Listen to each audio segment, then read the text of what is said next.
मुस्लिम vote bank की असली राजनीति ममता बनर्जी करती हैं। कांग्रेस तो बस बदनाम है। कांग्रेस भले ही बीजेपी से आमने सामने के मुकाबले में बचाव की मुद्रा में आ जाती हो, क्योंकि उसे मुस्लिम पार्टी के रूप में बदनाम कर दिया जाता है, लेकिन जिस तरह से ममता बनर्जी खुलकर मुस्लिम वोट बैंक की राजनीति करती हैं, कांग्रेस तो काफी पीछे रह जाती है। ममता बनर्जी के लिए 2021 का विधानसभा चुनाव काफी मुश्किल हो गया था, लेकिन जैसे तैसे संभल गया। लेकिन अब तो लगता है 2026 में हालात और भी चुनौतीपूर्ण हो सकते हैं और ऐसी आशंकाएं भी यूं ही नहीं बन रही है। दिल्ली से अरविंद केजरीवाल की विदाई के बाद से ये आशंका काफी बढ़ी हुई है। नमस्कार, आप देख रहे हैं न्यूज कॉल 24। मैं हूं आपके साथ सुशील पांडे। स्वागत है आपका न्यूज कॉल 24 के खास प्रोग्राम न्यूज मिनट पर। वीडियो में आगे बढ़ने से पहले आपसे एक छोटी सी रिक्वेस्ट है, इस चैनल को सब्सक्राइब करें, बेल आइकन को ऑन करें, कमेंट में जरूर बताएं कि आप ये वीडियो कहां से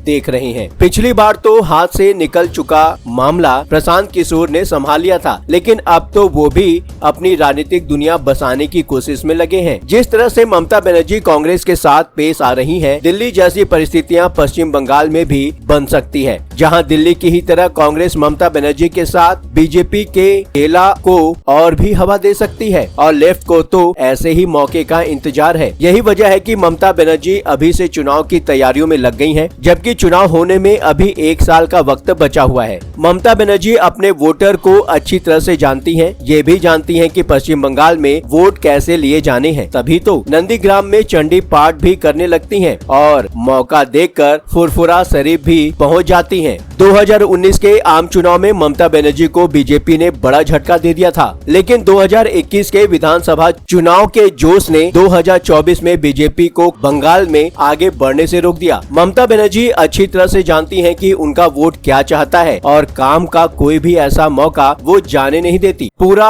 फुरफुरा शरीफ भी 2021 में चुनाव में एक बड़ी चुनौती बना था, लेकिन असुद्दीन ओवैसी तो चले नहीं। इंडियन सेक्युलर फ्रंट भी ज्यादा डैमेज नहीं कर पाया और अब तो पीरजादा कासिम सिद्दीकी को साथ लेकर ममता बनर्जी ने इलाके में पैठ बनाने की बड़ी चाल चल दी है। 3 महीने पहले से ही ममता बनर्जी ने ईद के खास मौके पर फुरफुरा शरीफ का दौरा किया था। पार्क सर्कस की इफ्तार पार्टी और कई जगह पीरजादा कासिम सिद्दीकी को ममता बनर्जी के साथ देखा गया था। जाहिर है पीरजादा कासिम सिद्दीकी को टीएमसी में लेने का फैसला ममता बनर्जी ने तभी कर लिया होगा। कोशिशें पहले भी हुई होगी और हो सकता है बाद में भी वो ममता बनर्जी के साथ आने का मन न बना पाए हो, क्योंकि जिस तरीके से पीरजादा कासिम सिद्दीकी को सीधे तृणमूल कांग्रेस का पदाधिकारी बनाया गया है, वो तरीका तो किसी को अवार्ड देने जैसा ही लगता है। बात समझनी है तो पूरी सुननी पड़ेगी। आइए आपको एक एक करके सारी बातें समझाते हैं, वीडियो में अंत तक बने रहिए। पीरजादा कासिम सिद्दीकी को तृणमूल कांग्रेस का महासचिव नियुक्त किया गया है। ममता बनर्जी के भतीजे अभिषेक बनर्जी भी टीएमसी के महासचिव ही हैं। जैसे कांग्रेस में प्रियंका गांधी वाड्रा, वैसे अभिषेक और प्रियंका दोनों ही लोकसभा सांसद हैं। हो सकता है पीरजादा कासिम सिद्दीकी को लेकर ममता बनर्जी कुछ और भी प्लान कर रखी हो। आने वाले चुनाव में कोई बड़ी जिम्मेदारी भी दी जा सकती है। जिस तरीके से पीरजादा कासिम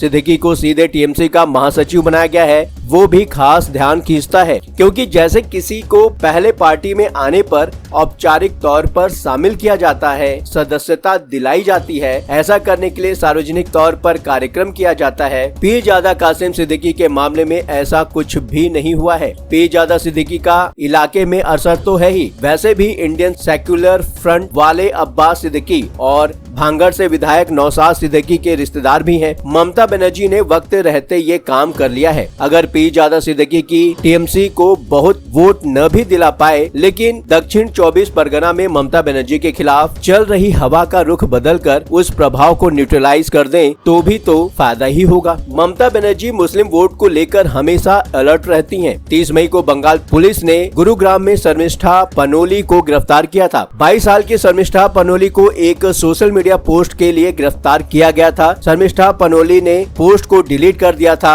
और माफी भी मांग ली थी। असल में अपनी वीडियो पोस्ट में शर्मिला पनोली ने कुछ मुस्लिम बॉलीवुड स्टार पर ऑपरेशन सिंदूर पर चुप्पी साधने को लेकर नाराजगी जताई थी। वीडियो में इस्तेमाल की गई भाषा को सांप्रदायिक और आपत्तिजनक बताते हुए वजाहत खान नाम के शख्स ने पुलिस में शिकायत दर्ज कराई थी। शर्मिष्ठा पनोली को अब कोर्ट से जमानत मिल गई है, लेकिन इस मुद्दे पर राजनीतिक राजनीति जारी है। शर्मिष्ठा के खिलाफ पुलिस एक्शन को बीजेपी ममता बनर्जी की मुस्लिम तुष्टीकरण वाली राजनीति से जोड़कर पेश कर रही है। बीजेपी नेता शुभेंदु अधिकारी ने इसे सनातन धर्म के खिलाफ ममता बनर्जी की सरकार की पक्षपात की नीति बताया है। वैसे अब बंगाल पुलिस को शर्मिष्ठा की पुलिस में शिकायत करने वाले वजाहत खान को भी कोलकाता पुलिस ने गिरफ्तार कर लिया है। वजाहत खान के खिलाफ श्री राम स्वाभाविक परिषद की तरफ से एफआईआर दर्ज कराई गई थी। वजाहत पर भी धार्मिक भावनाएं भड़काने और नफरत फैलाने का आरोप लगा है। ध्यान से देखें तो शर्मिष्ठा पनोली के खिलाफ भी ममता बनर्जी का वही स्टैंड नजर आता है जो राम मंदिर उद्घाटन समारोह के बहिष्कार के फैसले में देखने को मिलता है और प्रयागराज महाकुंभ को मृत्यु कुंभ करार दिए जाने में समझा जाता है। 2024 के लोकसभा चुनाव से पहले विपक्ष की तरफ से सबसे पहले ममता बनर्जी ने ही राम मंदिर उद्घाटन समारोह में शामिल न होने का ऐलान किया था। कांग्रेस का स्पष्ट रुख तो बाद में सामने आया था। कांग्रेस भले ही बचाव की मुद्रा में आ जाती हो कि बीजेपी ने उसे मुस्लिम पार्टी के रूप में बदनाम कर दिया, लेकिन मुस्लिम वोट बैंक की खुलकर असली राजनीति तो ममता बनर्जी ही करती हैं। क्या आपको भी ऐसा ही लगता है? बेझिझक अपनी राय कमेंट बॉक्स में शेयर करें। वीडियो पसंद आया हो तो वीडियो को लाइक करें। यदि आप भी कोई बात हम तक पहुंचाना चाहते हैं, वीडियो में दिए गए व्हाट्सएप नंबर 9998323655 पर आप हमसे व्हाट्सएप द्वारा सीधे संपर्क कर सकते हैं। फ्रॉड और धोखाधड़ी करने वालों से सावधान रहें। यदि अभी तक आपने हमारे चैनल को सब्सक्राइब नहीं किया है